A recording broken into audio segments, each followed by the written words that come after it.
Hello friends, most welcome in our YouTube channel RN Education Foundation. This is विभू पांडे. आज पढ़ने वाले हैं class 12th biology का chapter next, जो कि हमारा है chapter 4 principles of inheritance and variations. हम यहाँ पर क्या पढ़ने वाले हैं, स्पेशली जेनेटिक्स का पार्ट पढ़ने वाले हैं, जिसमें हमें क्या इनहेरिटेंस और वेरिएशन के बारे में पढ़ना है. ठीक है. अब ये टॉपिक हमारे बुक में इंक्लूड किया गया है इसलिए कि आप समझ पाओ कि ये जेनेटिक्स वेरिएशन क्या होते हैं. जैसे इंसान, इस दुनिया में कोई दो इंसान ट्विंस को छोड़ करके एक तरह नहीं दिखते हैं. अगर वो दिखते भी हैं तो कुछ ना कुछ उनमें डिफरेंस होता है. जैसे दो जीब्राज जो है एक दूसरे से सेम नहीं हो सकते. आपको भले लगेगा कि ब्लैक एंड वाइट स्ट्रिप है तो बिल्कुल सेम होंगे, बट ऐसा नहीं है. आपको जो अगर आप उनमें कंपैरिजन करोगे तो वो बिल्कुल डिफरेंट दिखाई देंगे. ऐसा क्यों होता है उसके बारे में इस चैप्टर में हम डिस्कस करेंगे. तो बिना देर किए पहले हम चैप्टर को समझ लेते हैं कि हमें क्या क्या पढ़ना है. तो जो हमारा यहाँ पे चैप्टर है वो बेसिकली 6 पॉइंट पे डिवाइडेड है. पहला पॉइंट है मेंडल्स लॉ ऑफ इनहेरिटेंस. हम मेंडल के बारे में पढ़ेंगे. क्लास 10th में भी आपने पढ़ा होगा. बेसिक नॉलेज आपको आई होप की होगी, लेकिन अगर नहीं भी होती है तो भी मैं उसको बताने का ट्राई करूंगा कि आपको वो चीज़ें समझ में आ जाएं. फिर बाकी 1 जीन 2 जीन के इनहेरिटेंस, सेक्स डिटर्मिनेशन, म्यूटेशन और जेनेटिक डिसऑर्डर्स हैं. आज के वीडियो में मैं कवर करने वाला हूँ 4.1 मेंडल्स लॉ ऑफ इनहेरिटेंस. ठीक है.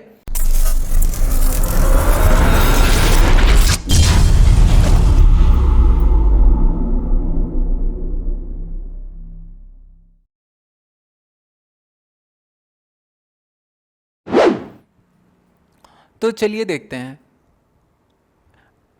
आपने क्या कभी सोचा कि एलिफेंट जो है, एलिफेंट अपनी ही तरह का काल्फ क्यों वहां पे उसको जन्म देती है, क्यों अदर एनिमल को वो जन्म नहीं देती. ठीक है. या फिर मैंगो का जो सीड होता है उससे एक नया मैंगो का ही प्लांट बनता है, कोई अदर प्लांट नहीं बनता. Given that they do are the offspring identical to their parents. जो ऑफ स्प्रिंग्स होते हैं वो अपने पेरेंट की तरह ही दिखाई देते हैं, या फिर वो थोड़ा बहुत डिफरेंस होता है कैरेक्टरिस्टिक्स में, लेकिन वो बिल्कुल पेरेंट की तरह ही होंगे. और आपने देखा होगा सिबलिंग्स समटाइम सिमिलर दिखाई देते हैं कुछ, या फिर वो कुछ टाइम बिल्कुल डिफरेंट दिखाई देते हैं. ये भी क्या है, जेनेटिक बेसिस पे है, जीन्स के बारे में है.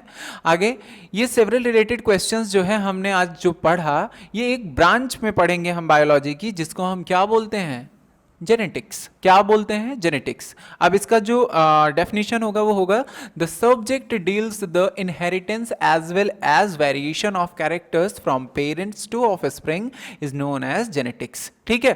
इनहेरिटेंस इज द प्रोसेस जिसमें हम क्या करते हैं, कैरेक्टर्स को एक जनरेशन से दूसरी जनरेशन तक क्या किया जाता है, पास किया जाता है. और it is the basis of heredity. ये क्या है, हेरिडिटी का बेस है.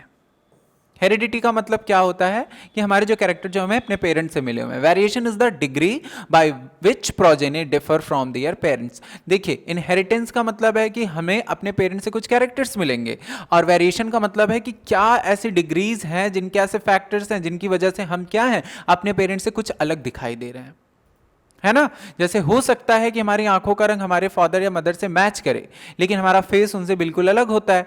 तो यहां पर जो फेस का डिफरेंस है वही वेरिएशन कहला रहा है, और जो हमको आंखों का रंग मिला है वो हमें क्या दिया गया है, इनहेरिटेंस. ठीक है. ह्यूमन जो है 8000 से 1000 बिफोर क्राइस्ट, उन्हें ये पता चल गया था कि वेरिएशन जो है हिडन सेक्सुअल प्रोडक्शन से होता है. ये hidden sexual product in sexual production, मतलब वेरिएशन जो है वो सेक्सुअल रिप्रोडक्शन के अंदर ही छुपा हुआ होता है. ठीक.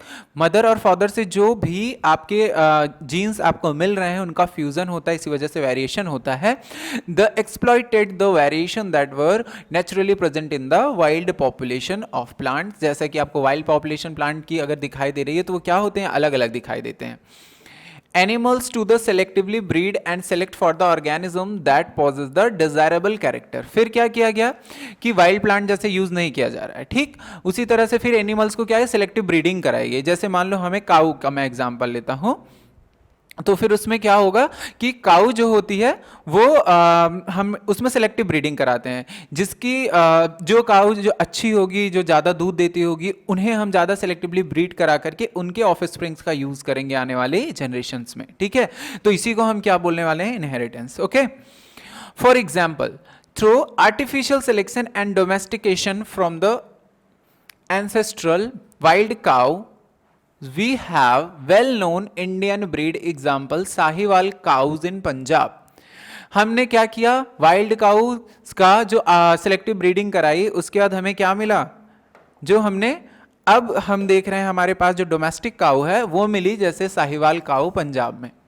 ठीक है, एंसेस्टर्स को हमारे एंसेस्टर को इनहेरिटेंस के बारे में, उनके कैरेक्टर के बारे में और वेरिएशन के बारे में बहुत पहले ही पता चल चुका था, लेकिन डिटेल्ड स्टडी हमें अब करने के लिए ये जो हमें मौका मिल रहा है, उस टाइम पे चीज़ें लिखी तो नहीं गई थी, लेकिन उनको ये पता था what is selective breeding, inheritance, character and variations. ठीक है, they had the very little idea about the scientific basics of these phenomena। हाँ, लेकिन साइंटिफिक बेसिस पे उनको ये चीज़ें कम पता थी। ठीक है, तो सबसे पहले हम क्या पढ़ने वाले हैं, ग्रेगर जॉन मेंडल के बारे में। ग्रेगर जॉन मेंडल कौन थे,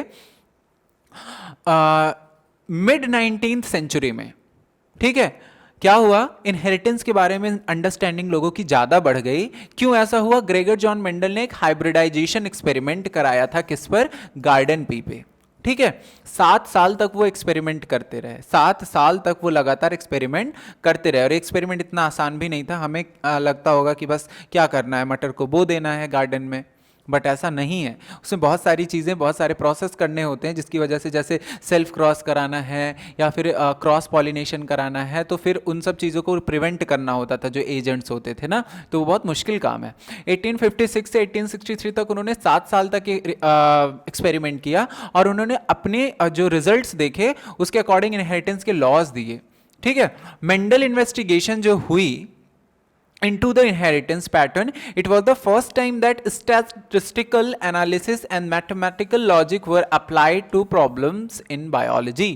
ठीक है, मतलब उन्होंने पहली बार, एक्चुअली जो मेंडल थे, उन्होंने पहली बार क्या किया, मैथमेटिक्स और स्टैटिस्टिक्स का यूज बायोलॉजी में किया। ठीक, और अपने एक्सपेरिमेंट को उन्होंने क्या किया, लार्ज सैम्पलिंग साइज रखा, जो कि ग्रेटर क्रेडिबिलिटी देती है डेटा की, और जो कि उन्होंने कलेक्ट भी किया।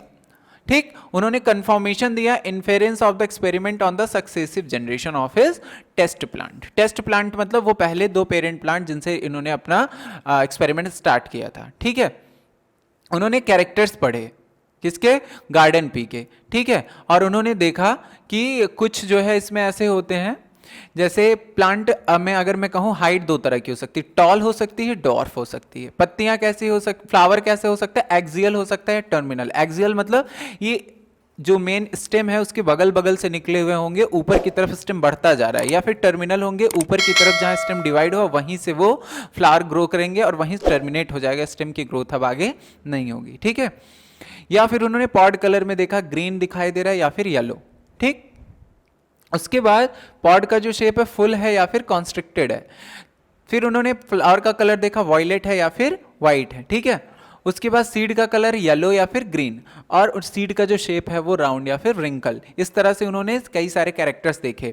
फिर उन्होंने देखा कि अपने रूल में उन्होंने बेसिकली यही बताया कि ये जो कैरेक्टर्स हमने अभी पढ़े, अभी मैंने जो आपको ये कैरेक्टर्स बताए, इसमें उन्होंने 2 दिखाया, एक कैरेक्टर डोमिनेंट, दूसरा रिसेसिव। मतलब जब क्रॉस कराया जाता है, जो कैरेक्टर शो हो जाता है नेक्स्ट F1 जनरेशन में, उसको हम क्या बोलते हैं, डोमिनेंट कैरेक्टर। तो round, yellow, violet, full, green और टॉल। और फिर ये एक्सियल प्लांट्स जो हैं ये सब क्या करते हैं, ये सब डोमिनेंट कैरेक्टर रखते हैं। बाकी जो बचे हमारे कैसे हैं, ये सब हमारे रिसेसिव कैरेक्टर रखते हैं, मतलब ये कैरेक्टर छुप जाते हैं। बट ये क्या होते हैं, छुपे भले होते हैं, लेकिन वो जनरेशन के अंदर इनका जो जेनेटिक मेकअप है उसमें ये प्रेजेंट होते हैं, ये किसी नेक्स्ट जनरेशन में कभी शो हो सकते हैं। ठीक है, तो मेंडल ने क्या किया, कंडक्ट किया ऐसा आर्टिफिशियल पॉलिनेशन उन्होंने कराया। क्या कराया, artificial pollination, cross pollination experiment using several true breeding P lines.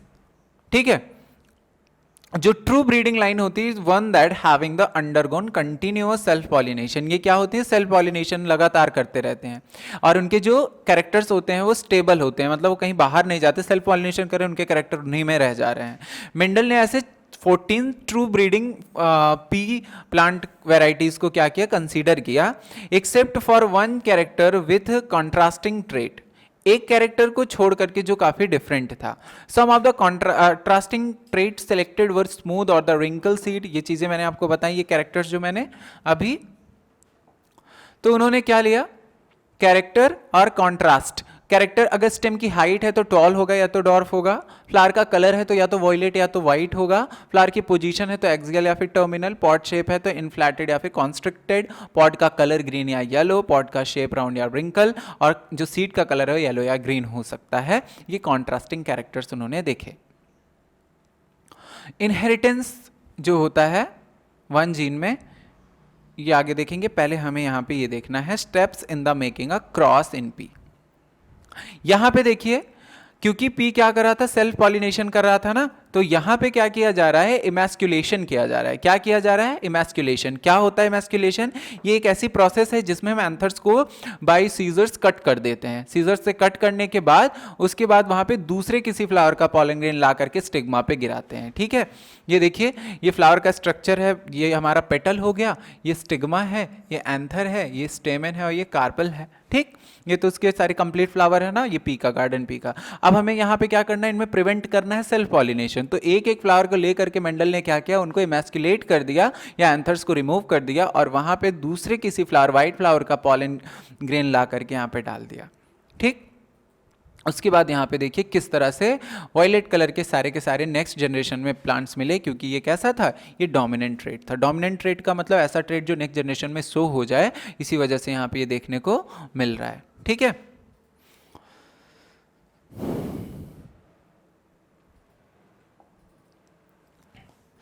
तो यहाँ पे हमने क्या देखा कि किस तरह से इनहेरिटेंस वेरिएशन हमारी लाइफ को अफेक्ट करता है।